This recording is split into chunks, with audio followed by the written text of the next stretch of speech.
मुफ्ती तारिक मसूद के बयानात के लिए तारिक मसूद एक्सक्लूसिव को सब्सक्राइब करें। तारिक मसूद एक्सक्लूसिव।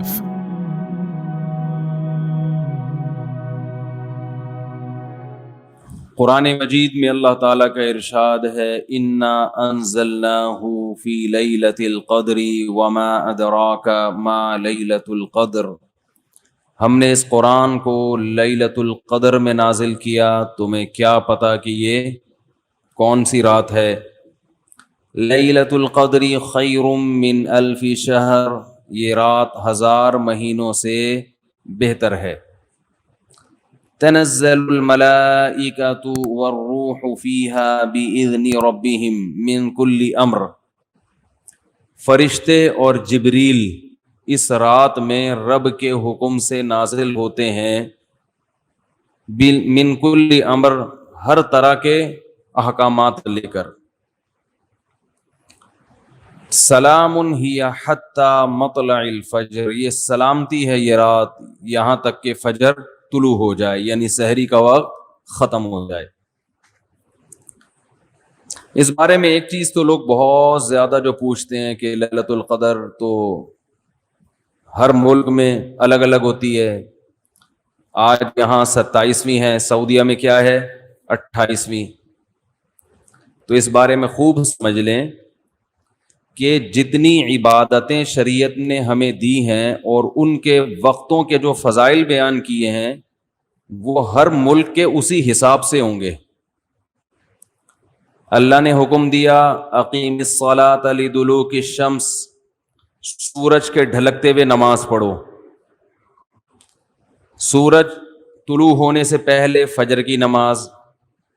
तो आप जहां नमाज पढ़ रहे होगे वहां का सूरज मुराद होगा या जापान का? बोलो ना भाई, क्या हो गया भाई? जापान में हो तो जापान में सूरज तुलू हो रहा है, पाकिस्तान में हो तो पाकिस्तान में। अभी जापान में तो पता नहीं क्या टाइम हो रहा होगा। तो जैसे नमाजों के औकात हर मुल्क के अपने हिसाब से होते हैं। सऊदी अरब में फजर का टाइम जब दाखिल होता है तो हमारे यहाँ फजर गुजर चुकी होती है, मकरू इशराक का वक्त भी ख़त्म हो चुका होता है। तो अब कोई कहे कि मैं सऊदीया के हिसाब से चलूँगा, तो सऊदीया में तो भाई फजर की नमाज जब आप हो रही होती है तो यहाँ सूरज तुलू, बल्कि यहाँ जब फजर हो रही होती है वो तो पीछे है ना 2 घंटे। हाँ, यहाँ सूरज तुलू हो चुका होता है। वहाँ ईशा की नमाज होती है, वहाँ मगरिब की होती है और यहाँ ईशा की हो रही होती है। तो जैसे नमाजों में हर मुल्क का अपना एक तरीक़ा है, अपने वक्त हैं, तो ऐसे ही जो साल की तारीख़ें हैं, ईद है, बकरा ईद है, यौम अरफा है, लैलतुल क़द्र है, आखिरी अशरा है, ये सब उस मुल्क के हिसाब से होगा। जैसे जैसे जिस मुल्क में ईशा का वक्त दाखिल हुआ तो अल्लाह ने जो खास पैकेज रखा हुआ है अपने बंदों के लिए, वो पैकेज उस मुल्क के लिए स्टार्ट हो गया। हर नेकी का सवाब हजारों गुना बढ़ा दिया गया। तो लैलतुल क़द्र रमज़ान के आखिरी अशरे में और रमज़ान के आखिरी अशरे में ताक रातों में इम्कान ज़्यादा, और 27वीं में और भी ज़्यादा। समझ रहे बात को? और आज कौन सी रात है? 27वीं रात है। तो इस बात का बहुत इम्कान है कि आज कौन सी रात हो? लैलतुल क़द्र। इस रात में जिस जिस मुल्क में ये रात होगी वहाँ फरिश्तों का नुज़ूल होगा, और ख़ास तौर पर जिब्रील अलैहिस्सलातु वस्सलाम का नुज़ूल। जैसे पैगंबरों में सबसे अफजल पैगंबर मोहम्मद सल्लल्लाहु अलैहि वसल्लम हैं, तो फरिश्तों में सबसे अफजल फरिश्ते कौन से हैं? जिब्रील, जिनको अल्लाह ने रूहुल अमीन करार दिया, मुकद्दस रूह। रूह क्यों कहा? रूह इसलिए कहा कि रूह जब हमारी बॉडी में होती है तो हमारी बॉडी जिंदा होती है। तो जिब्रील अलैहिस्सलातु वस्सलाम हमारी रूह के लिए روح کو طاقت بخشنے کا ذریعہ بنتے ہیں، کیونکہ وہ وحی لے کر آئے، اور وحی سے ہماری روحانی قوت، بولو نا بھائی، بڑھتی ہے۔ روحانی قوت کس سے بڑھتی ہے؟ وحی سے۔ عبادات ہمیں پتہ چلی وحی کے ذریعے، روزے ہمیں پتہ چلے وحی کے ذریعے۔ یہ آسمان سے کون سارے پیغام زمین پر نبی کے پاس لے کر آیا؟ جبریل علیہ السلام۔ جبریل نے نبی کو بتایا کہ شہر رمضان الذی انزل فیہ القرآن، اللہ کا کلام جبریل نے لیا، اور جبریل علیہ السلام نے ہمارے نبی صلی اللہ علیہ وسلم کے دل پہ یہ کلام نازل کیا۔ تو ہمیں جو پتہ چلا کہ رمضان میں روزے رکھنے ہیں، یہ ہمیں نبی سے پتہ چلا، اور نبی کو کس سے پتہ چلا؟ جبریل علیہ السلام سے۔ نماز کا ہمیں پتہ چلا نبی سے، اور نبی کو کہاں سے؟ کیا ہو گیا بھائی؟ پرابلم؟ تو نبی کو کہاں سے پتہ چلا؟ جبریل علیہ السلام سے۔ تو ہر جتنی بھی وحی آ رہی ہے نا، وہ ساری ڈائریکٹ کہاں سے؟ جبریل کے ذریعے۔ تو ان کے ذریعے ہماری روح کو کیا مل رہی ہے؟ تقویت، طاقت مل رہی ہے روح کو۔ تو وہ کیونکہ یہ رات روحانی ترقی کا ذریعہ ہے، تو اللہ نے اس رات میں جبریل علیہ السلام کو زمین پہ اتارا، تاکہ جس فرشتے کی مناسبت ہے نا اس رات سے، وہ فرشتے اس زمین پر نازل ہوں۔ دیکھو بھائی، لیلۃ القدر میں جو دعا ہم نے مانگنی ہے، اس میں سب سے زیادہ فوکس اس دعا کو کرنا ہے کہ ہماری زندگی سے گناہ چھوٹ جائیں۔ لوگ گناہ چھوڑنے کے لیے تیار نہیں ہیں۔ پچھلی امتوں پر جو اللہ کی طرف سے عذاب آئے، وہ تہجد چھوڑنے کی وجہ سے نہیں آئے، اشراق چھوڑنے کی وجہ سے نہیں آئے۔ وہ جو عذاب آئے تھے وہ گناہ کی وجہ سے آئے تھے۔ قوم لوط علیہ السلام پر عذاب کیوں آیا؟ لڑکوں سے فیلی کا گناہ کر رہے تھے۔ قوم سمود پر عذاب کیوں آیا؟ ناپ تول میں کمی، تنخواہ پوری لیتے، کام ادھورا کرتے۔ آج ہر آدمی یہی کر رہا ہے، دفتر میں کام پورا نہیں کرے گا، تنخواہیں پوری لی جا رہی۔ پولیس میں سب سے ایماندار وہ آفیسر سمجھا جاتا ہے جو رشوت نہیں لیتا، حالانکہ اتنا کافی نہیں ہے، بلکہ یہ بھی ضروری ہے کہ اپنی ڈیوٹی ٹائم پہ دیتا ہو۔ بھائی رشوت لینا بھی حرام ہے، لیکن کام کیے بغیر تنخواہ لینا کہاں سے جائز ہو گیا ہے؟ بھائی گورنمنٹ کے اداروں میں جو اسکول اور یونیورسٹیاں ہیں، وہاں پروفیسر حضرات اور ٹیچرز اگر وہ دل جمعی کے ساتھ بچوں کو نہیں پڑھا رہے ہیں اور سیلری پوری لے رہے ہیں، تو وہ سیلری قوم سمود میں داخل ہوگا کہ نہیں ہوگا؟ کہ کام ادھورا، اور جب حق لینے کی باری آئی تو پورا، اور دینے کی باری آئی تو اس میں ڈنڈی مارتے ہیں۔ کتنا قرآن مجید نے والدین کا حق بیان کیا ہے۔ لا تقل لہما اف، اف بھی نہیں کرنا ہے، بہت زیادہ قضا کا لفظ استعمال کیا۔ تیرے رب نے فیصلہ کر دیا کہ ماں باپ سے اچھا سلوک کرنا ہے، فیصلے کا لفظ استعمال کیا۔ کہتے ہیں نا عدالت نے فیصلہ سنا دیا، اس کی ویلیو ہوتی ہے۔ ایک جگہ فرمایا ووصینا، وصیت کر دی ہے۔ وصیت کہتے ہیں مرتے ہوئے جو انسان جو بات کہہ کے جا رہا ہوتا ہے۔ اللہ پر تو موت نہیں آئی، لیکن اللہ کہہ رہے ہیں اتنی تاکید سے یہ بات کہہ رہا ہوں جیسے کوئی دنیا سے جانے والا کی تاکید سے کہتا ہے نا، تو وہ معمولی حکم نہیں ہوتا، بہت سخت آرڈر ہوتا ہے۔ تو والدین کے بارے میں بھی اللہ نے کہا معمولی حکم نہ سمجھنا، بہت شدید آرڈر دے رہا ہوں کہ والدین کے ساتھ اچھا سلوک کرنا ہے، خدمت کرنی ہے۔ ایسے لوگ ہیں 10 سال سے والد صاحب قومے میں گئے ہوئے ہیں، خدمت کر رہے ہیں ان کی وہ۔ اور ایسے لوگ بھی، میں نے واقعہ سنایا تھا نا پچھلے ہفتے کا، اپنے باپ کو لے کے جا رہے ہیں ہاسپٹل، باپ بول رہا ہے زیادہ، تو ابا کو کہہ رہا ہے ابا چپ کر جاؤ ورنہ ایدھی سینٹر میں جمع کرا دوں گا، چپ کر جاؤ ورنہ اولڈ ہوم میں جمع کرا دوں گا، زیادہ نہیں۔ یہ بہت گھٹیا جملہ ہے، بہت غلیظ جملہ ہے یہ۔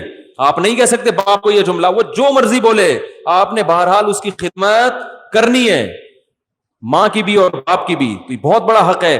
تو لیلۃ القدر میں ان گناہوں سے توبہ کرنی ہے۔ اگر توبہ کی توفیق نہیں مل رہی تو اللہ سے توبہ کی توفیق مانگنی ہے کہ اللہ میرے باپ کے ساتھ میرا سلوک اچھا نہیں ہے، تو مجھے باپ کے ساتھ نرم لہجے میں بات کرنے کی توفیق عطا فرما۔ مائیں بیٹیاں ماؤں کے ساتھ اچھا سلوک نہیں کرتی، گریبان پکڑتی ہیں ماؤں کا، تانے دیتی ہیں۔ کہیں شادی ہو گئی نا بچے کی غلط سسرال، مائیں ताने देंगी आपने कराया ये। ओ भाई, मां कब बेटी के लिए बुरा सोचती है? मुकद्दर में था, हो गया, आपने किया ये आपकी वजह से हुआ है। बहुत गलीज जुमला है, ताने दिए जा रहे हैं, बुरा भला कहा जा रहा है। तो अल्लाह से उन बेटियों ने हाथ उठा के तौबा करनी है, अल्लाह मां के साथ बदसलूकी, इस जुर्म से मैं तौबा करती हूं, ऐ अल्लाह तू मुझे इस तौबा पर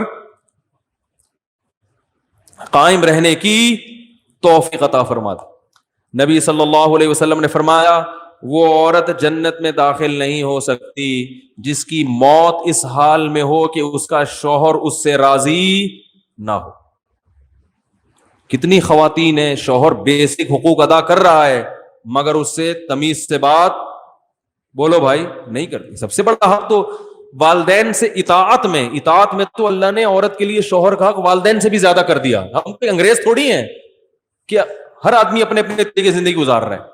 वहां मियां बीवी का ताल्लुक एक कानूनी होता है, वो तमीज से बात करो तो हम भी करेंगे, नहीं तो तुम भी निकलो यहां से, हम भी निकले। कोई रिलेशन थोड़ी है।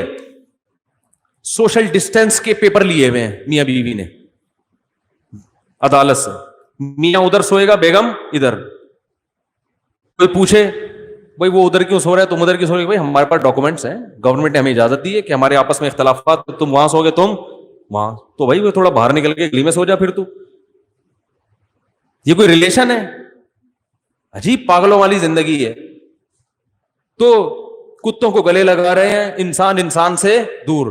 तो कुर्बानी देनी पड़ती है रिश्ते निभाने के लिए। तो शौहर का बहुत बड़ा हक है किस पर? बीवी पर। औरत को वफा करनी अपने शौहर के साथ। वो अगर घर में नहीं है, सफर पे गया है, तो खयानत नहीं करनी है। ऐसे शख्स से बात नहीं करनी है जिससे आपका शौहर बात करने से खुश नहीं होता, इजाजत नहीं है आपको।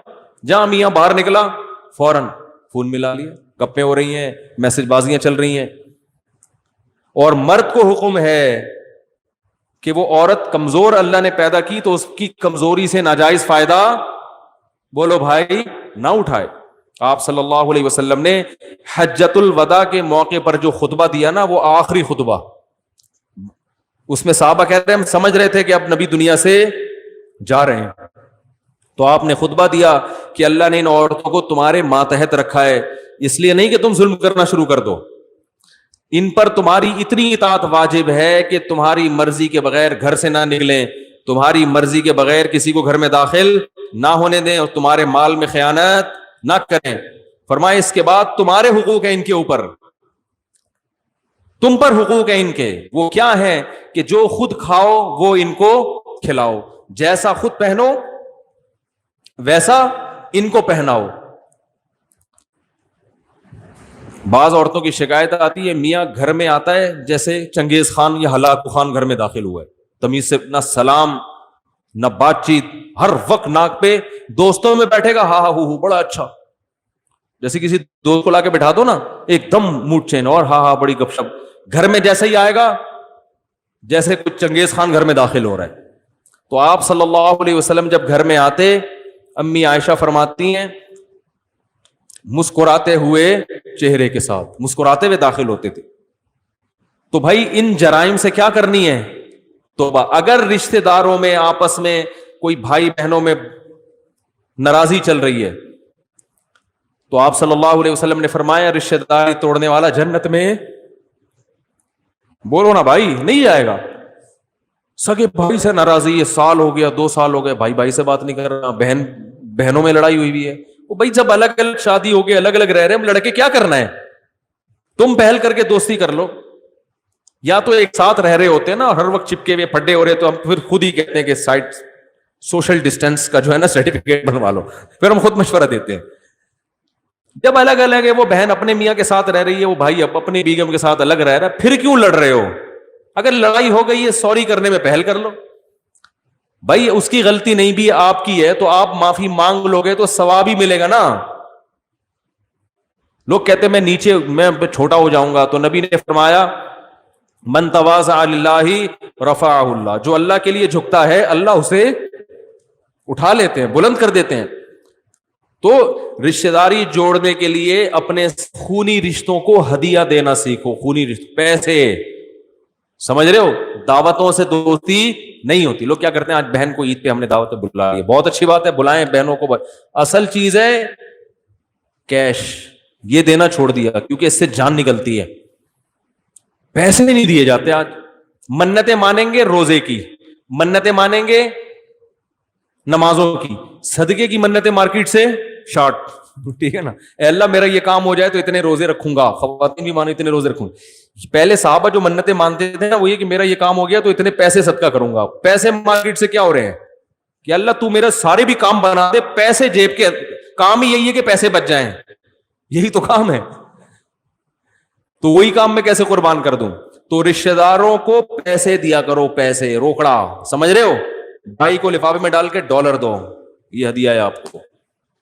अगर वो अपनी तौहीन महसूस करता है, छोटा भाई मुझे क्यों हदिया दे रहा है, साइडों से भिजवा दो, किसी दोस्त को बोलो ये तुम दे देना, मेरा नाम नहीं आना चाहिए। नहीं आ रही मेरा ख्याल है बात समझ। बहनों को हदिया दे दिया करो। ज़कात दे रहे होते हैं बहनों को, ठीक है, ज़कात भी देना जायज है, सवाब मिलेगा, लेकिन ज़कात देने का मकसद होता है कि अब अपनी जिम्मेदारी हमारी क्या हो गई पूरी। भाई ज़कात तो गरीबों का हक है, बहन गरीब है तो एक तो इस लिहाज से, लेकिन बहन का हक तो इस लिहाज से भी है कि वो बहन है, उसको तो ज़कात के अलावा भी दो ना भाई। तो खूनी रिश्तों का जो हिसाब किताब है वो क्या हो रहा है, खत्म।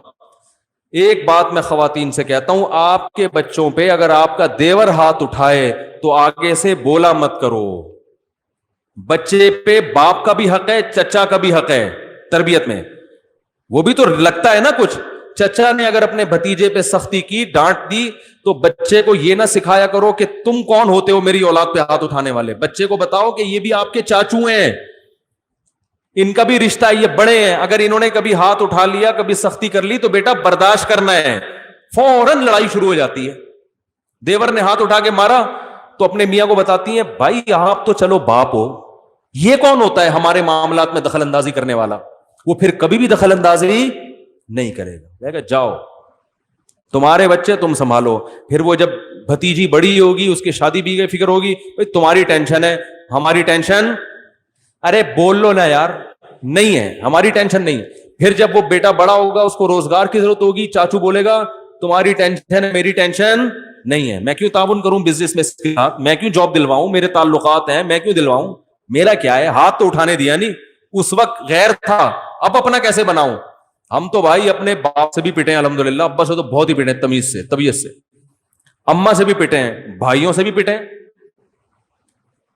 और हमारे बच्चे, हमारे भाई उनको डांट दें, हमने तो कभी नहीं कहा कि भाई क्यों। हम तो कहते हैं आओ कभी डांटो कभी पीटो अपने भाइयों को। हमारा अभी भी कोई बयान सुनोगे तो भाई कभी कुट लगाएं यार बच्चों की, हमें भी अच्छा लगेगा, बच्चों को एहसास होगा भाई ये भी कुछ लगते हैं।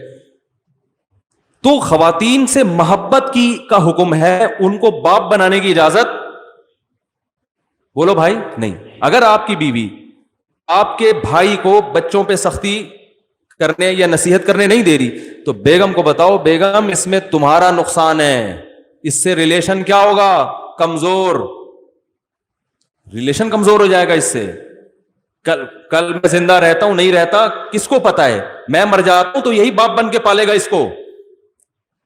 भाई पालते हैं ना, चचा ही तो पालते हैं फिर। तो इसी तरह मामू है, हम तो भाई अपने मामू से तक डांट खाते हैं, अब तक डांट खाते हैं। कभी हमारे मामू ने आके डांटा हो तो हमारे अब्बा को शिकायत नहीं हुई, अबे तुम कौन होते हो आके, सर हैं मेरे बच्चे हैं ससुराल का, मैं अपने ससुराल की इंटरफेरेंस बर्दाश्त नहीं करूंगा। ये अब के डायलॉग है, पुराने जमाने में इसको बदअखलाकी समझी जाती थी, बदतमीजी समझा जाता था इसको। कैसे समझाएं भाई, काश पुलिस की समझ में आ जाए तो फिर पुलिस समझाएगी आपको, लेकिन उनको भी समझाना बहुत मुश्किल है।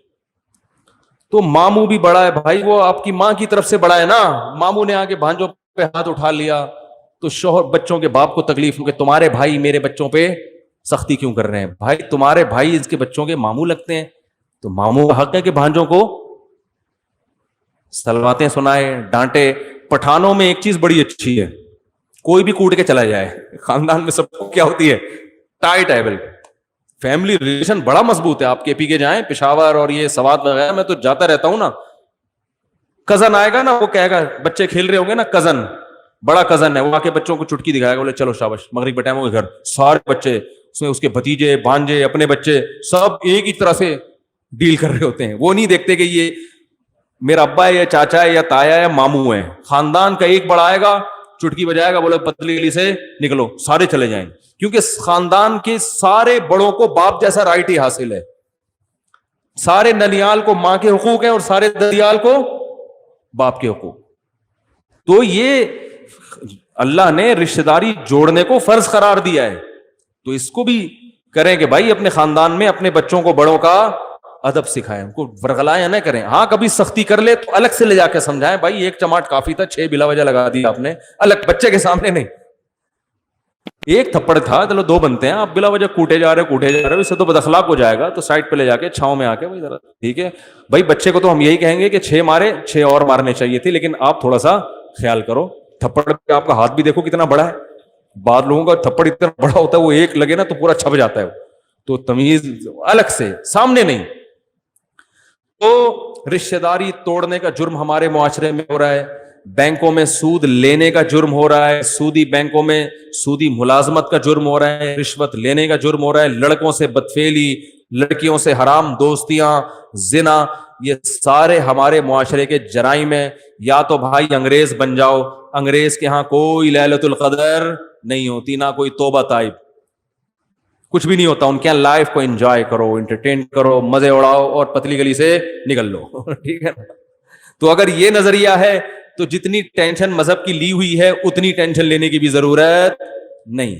پھر تو نہ رمضان, نہ شوال, نہ تراویح, نہ عید. پھر کیا عید چاند 29 کا ہوتا ہے, 30 کا ہوتا ہے, پھر کیا کرنا ہے جب روزانہ عید ہے نا. پھر تو کل سے ہی پراٹھے کھانا شروع کر دو دن میں. آج 27ویں رات ہے, کل 27واں روزہ ہے, کل صبح اٹھ کے کھاؤ طبیعت سے, پھوڑو. انگریز تو سارے انگریز صبح اٹھ کے روزہ رکھیں گے کل ہیں, پھوڑیں گے, برگر کھائیں گے, پیزا کھائیں گے. ان کو تھوڑی اس سے ٹینشن ہے رمضان کیا ہے, شوال کیا ہے, حج کیا ہے, حج ہوگا کہ نہیں ہوگا. لوگ پوچھ رہے ہیں نا, گورے نے کبھی پوچھا حج ہو رہا ہے کہ نہیں ہو رہا, کہ بھائی تمہاری ہڈی کے ہمارا نہیں ہے. تو یا تو مکمل گورے بن جاؤ, اور اگر مکمل گورے نہیں بن سکتے تو بھائی اگر آخرت پر ایمان ہے تو پھر بڑے بڑے جرائم. انٹرنیٹ پر بیہودہ فلمیں دیکھی جا رہی ہیں. کچھ چیزیں ایسی ہیں, بس یہ آخری بات کر کے بیان ختم کرتا ہوں, کچھ چیزیں ایسی ہیں جن کی باڈی کو لت پڑ جاتی ہے, تو ان میں صرف توبہ کافی نہیں ہوتی, کسی سے کاؤنسلنگ کی ضرورت ہوتی ہے. جیسے چرس کی عادت پڑ گئی یا ہیروئن کی عادت پڑ گئی, کسی ہیروئن جی نے ہمارا بیان سنا اور توبہ کر لی جا کے, آئندہ ہیروئن نہیں پیوں گا, تو کیا خیال ہے نہیں پیے گا آئندہ؟ وہ تو ابھی پی کے آیا تھا نا, اس لیے توبہ کر لی, ابھی تو ٹھنڈا ہوا ہے. جب ہیروئن کی طلب پیدا ہوگی تو جسم مچلے گا, چاہیے چاہیے. مفتی صاحب بیان کر رہے تھے, قرآن میں آتا ہے حرام, حدیث میں حرام, جہنم کی آگ, چولہے پہ جائے گا, آگ دیکھے گا, بڑی خطرناک ہے بھائی. لیکن جو آگ اندر جل رہی ہے تو یہ باڈی کی ریکوائرمنٹ ہوتی ہے. تو ایسے ہیروئن چی کو کہا جائے گا بھائی ہیروئن سے توبہ بھی کرنی ہے اور فوراً قریبی ڈاکٹر سے رجوع بھی کرنا, کہ وہ ہیروئن کے علاوہ کوئی ایسا ٹیکا فی الحال لگا دے, چرس پہ لے آئے. ٹھیک ہے, چرس تھوڑی سی خالص چرس پہ لا دے آپ, وہ آہستہ آہستہ آہستہ آہستہ کیا کرے گا, چھڑوائے گا. تو جن لوگوں کو انٹرنیٹ پر فحش فلموں کی عادت پڑ جاتی ہے, یہ عادت باڈی کی ریکوائرمنٹ ہوتی ہے. پھر وہ توبہ کر بھی لیتے ہیں نا تو تھوڑے دنوں میں پھر خیالات, پھر ایک جسم جو ہے نا تڑپنا شروع ہوتا ہے. تو ایسے موقع پہ کسی اللہ والے سے اصلاحی تعلق بھی ضروری. اور میں ایسے نوجوانوں کو کہتا ہوں کسی ماہر نفسیات سے بھی رابطہ کرو جو خود یہ فلمیں نہ دیکھتا ہو, کیونکہ بعض ڈاکٹر خود یہ کام کر رہے ہوتے ہیں, ان کو یہ برائی سمجھتے ہی نہیں ہے اس کو, کہنے کیا ہے نفسیات, انٹرٹین تھوڑا سا, وہ ان کی اپنی انگلش ہوتی ہے ان کی. بعض ڈاکٹر الٹا لوگوں کو الٹے کاموں پہ لگا رہے ہوتے ہیں, کہہ رہے ہیں یار اتنا بھی اسٹریس جو ہے نا لائف میں صحیح نہیں ہے, اسٹریس کو ختم کرنے کے لیے. حالانکہ اس سے اسٹریس ختم نہیں ہوتی, اسٹریس بڑھتی ہے. جیسے کوئی کہے اسٹریس ختم کرنے کے لیے ہیروئن پی لو, پینے کے بعد تو ایسی اسٹریس ختم ہوگی کہ آپ کو لگے گا دنیا میں مجھ سے زیادہ خوش کوئی ہے نہیں, لیکن اسٹریس اس سے بڑھتی ہے, پھر اور مانگے گا اور پھر اسٹریس سے ہی مر جائے گا وہ جا کے. تو ایسے ہی یہ جو فحش چیزیں دیکھی جاتی ہیں یہ اسٹریس کو وقتی طور پہ ختم کرتی ہیں, حقیقت میں یہ اسٹریس کو بڑھاتی ہیں. ایسا آدمی خوش نہیں رہ سکتا. تو کسی کو زنا کی عادت پڑ گئی اور کسی اور طرح سے اپنی خواہش پوری کرنے کی عادت پڑ گئی, انٹرنیٹ پر فوش فلمیں دیکھنے کی عادت پڑ گئی, تو توبہ بھی کرنی ہے اور ساتھ ساتھ علاج کے لیے جسمانی اور روحانی دونوں معالج سے رابطہ بھی کرنا. جسمانی معالج تو ماہر نفسیات ہیں, بہت سے ماہر نفسیات کو اللہ نے بڑی مہارت دی ہوتی ہے, ان سے رابطہ کریں. ملک میں بہت ہیں, کراچی میں بہت ہیں, ان کے پاس جائیں, بولیں بھائی, اگر وہ کہنا کوئی فرق نہیں پڑتا, بولو بھائی فرق پڑتا ہے, مجھے یہ بیماری چھڑواؤ, ٹھیک ہے نا, مجھے یہ عادت چھڑوانی ہے, میں آپ کو فیس اسی چیز کی دوں گا, جس دن آپ نے چھڑوا دیا اتنے پیسے آپ کے, لیکن وہ ایڈوانس میں لے لیتے ہیں فیس, تو کچھ خرچ کرو نا اللہ کے لیے. تو ماہر نفسیات کے پاس بھی جائیں اور اللہ والوں سے اصلاحی تعلق بھی قائم کریں. کسی بزرگ سے بیعت ہو, ان کو بتائیں. تو آپ کو ایک نسخہ میں ویسے ہی بتا دیتا ہوں کہ کوئی بزرگ نہیں مل رہے, بزرگ بھی مارکیٹ سے شارٹ چل رہے ہیں آج کل. لوگ کہتے ہیں حالانکہ ہول سیل کے حساب سے بزرگ موجود ہیں, لیکن کسی بزرگ سے مناسبت ہونے میں ٹائم لگتا ہے. پھر بزرگوں کے پاس رش اتنا ہے کہ وہ نمبر ہی نہیں آتا لوگوں کا کہ وہ آپ کو ٹائم دے. تو اس میں پھر یہ ہے کہ اگر آپ کے ساتھ کوئی ایسا مسئلہ ہے تو بھائی کچھ علاج میں بتا دیتا ہوں. سب سے پہلا, تبلیغ میں 4 مہینے کے لیے نکل جاؤ. ایسی کی 4 مہینے تو کچھ دیکھنے کو نہیں ملے گا, اس سے نہ دیکھو جیسے گناہ کرنے کی عادت پڑتی ہے کر کے, تو چھوٹنے کی عادت پڑتی ہے چھوڑ کے. کچھ دن دل مچلے گا, جب ایک طویل عرصے تک نہیں دیکھو گے تو پھر دیکھنے کی عادت ختم. کچھ دن تو مچلے گا دل, 4 مہینے کے بعد دل کرے گا بھاگوں یہاں سے میں. لیکن تبلیغ میں ایک ماحول ملتا ہے, بہت دن تک گناہ سے دور رہیں گے تو انشاءاللہ عادت چھوٹ جائے گی. واپس آئے, پھر شیطان نے ورغلا کے گناہ کروا دیا, دوبارہ نکل لو. ایسی کی بولو نا, ایسی کی تیسی اس لیے کہہ رہا ہوں کہ پھر کاروبار, دکان کا ہر بھاڑ میں جائے کاروبار. پہلے انسان کا بچہ تو بنے آدمی, وہ تھوڑا نقصان کر لو کچھ نہیں ہوتا. پڑھائی اگلے سال کورونا کی وجہ سے اگلے سال ویسے ہی ہو رہی ہے نا, تو ایک اپنی اصلاح کی وجہ سے ہو جائے گی. تھوڑی قربانی دو گے تو بھائی دین آئے گا. تو تبلیغ میں بہت فائدہ ہوتا ہے. ایک کام سمجھ میں آ گیا, یہ ان لوگوں کے لیے جن کو اصلاحی تعلق فی الحال میسر نہ ہو, ورنہ تو اصل تو یہ کسی شیخ سے بزرگ سے بیعت ہو جاؤ. دوسرا کام یہ کرنا ہے کہ اپنے آپ کو بے لگام نہیں چھوڑنا ہے. آپ نے انٹرنیٹ پر بیہودہ فلمیں, فحش فلمیں دیکھنے سے توبہ کر لی اور کوئی برائی سے توبہ کر لی, توبہ تو لازمی کرو, صحیح ہے نا, پکی ڈھکی توبہ. لیکن ایک ارادہ کرنا ہے کہ آئندہ مجھ سے اگر شیطان نے گناہ کروایا تو یہ گناہ فری میں نہیں پڑے گا. اپنے آپ کو بولو اس کی تمہیں قیمت, بولتے کیوں نہیں, دینی پڑے گی. اور قیمت اپنے جسم کو نقصان پہنچا کے بھی اور اپنے آپ کو مالی نقصان بھی پہنچانا. سمجھ میں نہیں آ رہی بات؟ پینلٹی لگے گی بھائی, جرمانہ ہوگا. اب وہ ہر آدمی اپنی تنخواہ کے حساب سے, آپ کی تنخواہ 1 لاکھ ہے, 10,000 20,000, اور خرچے بھی دیکھو نا. پتہ چلا جرمانہ اتنا دے دیا کہ کھانے کے لیے گھر میں روٹی ہے نہیں, فلمیں ہی دیکھ رہے سارا دن بیٹھ کے. اب کوئی کرنے دھرنے کا کام ہے ہی نہیں. اتنا زیادہ جرمانہ نہ ہو کہ بچے متاثر ہوں, ان کی فیسیں ہی نہیں جا رہی, یا کوئی چھڑے چھاٹوں میں, یہ کنواروں میں زیادہ ان کے تو فیسوں کے مسئلے نہیں ہوتے, یہ زیادہ بیماری چھڑے چھاٹوں میں ہوتی ہے. اور جس چھڑے چھاٹ نے بیماری چھوڑی نہیں نا, کم وقت شادی کے بعد چھوڑتا نہیں ہے, پھر وہ دنیا چھوڑ دے گا, یہ بیوی چھوڑ دے گا, یہ بیماری نہیں چھوڑتا وہ. تو اپنے علاج کی فکر کرو, ورنہ قبر میں بھی یہی دل چاہے گا جن کو یہ لت پڑ جاتی ہے. تو کیا کرنا ہے, اپنے آپ کو سزا دینی ہے, مالی بھی اور جسمانی بھی. جسمانی سزا, روزہ رکھ لے انسان, بھوکا پیاسا رکھے, صحیح ہے. یا روزہ نہیں رکھ سکتا, بھائی اگر مجھ سے یہ گناہ ہوا تو میں 24 گھنٹے کے اندر 50 رکعتیں یا 100 رکعتیں نوافل کے پڑھوں گا. وہ اتنے زیادہ بھی سزا نہ ہو کہ پڑھنا ہی مشکل ہو جائے, اتنی ہلکی بھی نہ ہو کہ سزا کا عنصر اس میں سے ختم ہو جائے. تو اصلاحی تعلق میں فائدہ ہوتا ہے کہ ہر بزرگ ہر ایک کے حالات دیکھ کر اس کے لیے خود سزا تجویز کرتے ہیں کہ آپ کی تنخواہ اتنی, آپ کم از کم اتنے پیسے صدقہ کرو. اب آپ نے اگر کہا کہ 5 روپے صدقہ کروں گا اگر مجھ سے گناہ ہوا, تو آپ کہو گے دیکھتے رہو, شام کو 100 روپے دے دوں گا, کیا جا رہا ہے 100 روپے میں. اور آپ نے کہا 5 لاکھ صدقہ کروں گا, تو بس ایک ہی دفعہ ہوگا صدقہ, اس کے بعد دوبارہ گناہ تو ہوگا, صدقہ نہیں ہوگا. تو وہ اپنے حالات دیکھ کر, نہ اتنا تگڑا جرمانہ ہو, بھائی لائف جا رہا ہے بیان, कितने लोग हैं? चलो अच्छी बात है, ये काम की बात है ना, लोगों सुने। 5,000 रुपए आपने अपने ऊपर मुतय्यन कर लिए कि मैं सदका करूंगा, एक नॉर्मल तनख्वाह वाले के लिए ये ठीक है। फिर ये भी देखना है कि ये गुनाह बार बार होगा तो बार बार सदका करना है, तो इतनी क्योंकि एकदम से नहीं छूटती ये चीजें। हौसले वाले लोग तो हैं कि छोड़ा तो बस छोड़ दिया, लेकिन ऐसे हौसले वाले मार्केट में शॉर्ट है ना। असल तो हौसला ये छोड़ दिया तो छोड़ दिया, ऐसे की तैसी मर जाएंगे ना, कोई बात नहीं, मर जाए। जिगर मुराद आबादी ने शराब से तौबा की थी तो बीमार हो गए, मरने लगे, तो डॉक्टरों ने कहा, हकीमों ने कहा थोड़ी सी पी लें, उन्होंने कहा मर जाएंगे ना तो क्या हो गया भाई, जन्नत में चले जाएंगे। जब शराब से तौबा जन्नत में जाने के लिए तो की है, तो मर गए तो और क्या चाहिए। लेकिन ऐसा स्टेमिना ये जिगर का हो सकता है, जिसके जिगर नहीं है हर एक के पास ऐसा जिगर होता नहीं है। तो असल तो ये है, नहीं छूट रहा तो भाई फिर शैतान को बेलगाम न कर दो, सजा दो। जैसे ही गुनाह होगा 2 रकत तौबा के साथ गिड़गिड़ाना भी है कि अल्लाह हो गया अब नहीं करूंगा, सही है ना।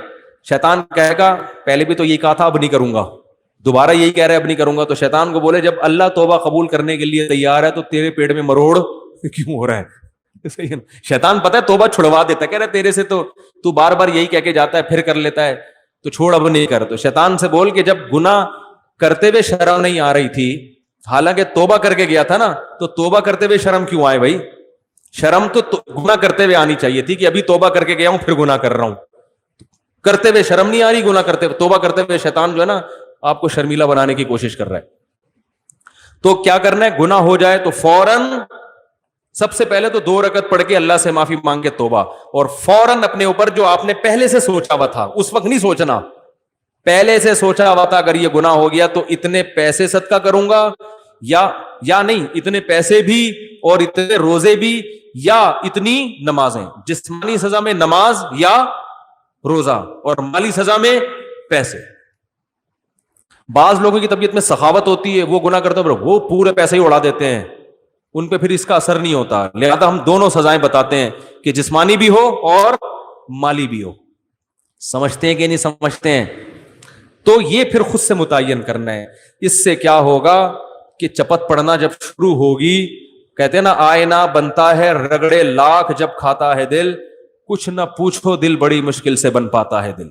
दिल के जब रगड़े लगते हैं तो आहिस्ता आहिस्ता चमक पैदा होना शुरू। तो गुनाह के बाद जब सजा मिलेगी तो फिर अगली दफा गुनाह करते हुए ख्याल आएगा कि यार जेब से पैसे निकलेंगे, सोच ले तू सारे पैसे इसी में उड़ाने हैं क्या।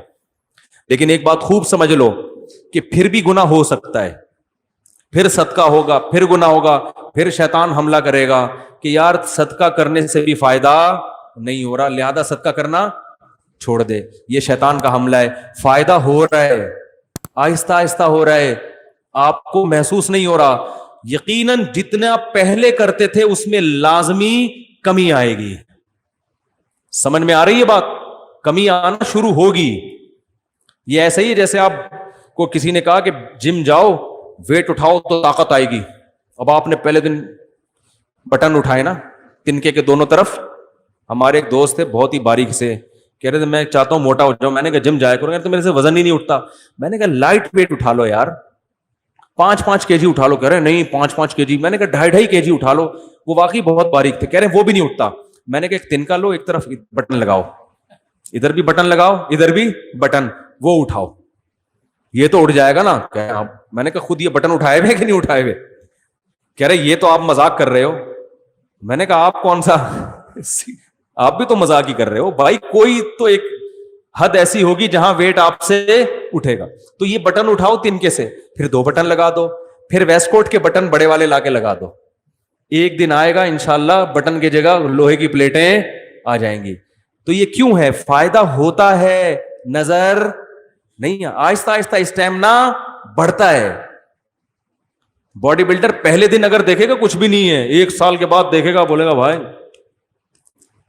पहले तो ऐसे नहीं थे, पहले तो कमीज उतारते थे, डॉक्टर को एक्सरे करने की जरूरत पड़ती नहीं थी, यहीं से नजर आ जाता था फेफड़ों में कितना पानी आया हुआ है। ठीक है ना? तो आहिस्ता आहिस्ता होता है। तो इसी तरह याद रखो, जब पेनल्टी लगाओगे अपने ऊपर, जुर्माना दोगे, तौबा भी करोगे, लगेगा तो ये कि कोई फायदा नहीं हो रहा, लेकिन आहिस्ता आहिस्ता फायदा بھائی 10-15 سال کی عادت ہے, 2-4 سال تو لگ سکتے ہیں نا چھوٹنے میں. تو ہمت نہیں ہارنی, ٹھنی اس سے ہے دشمنی عمر بھر کی, کبھی وہ دبا لے کبھی تو دبا لے. شیطان سے پھڈا ہمیشہ کا ہے, ابھی تک تو شیطان ہی دباتا رہا ہے.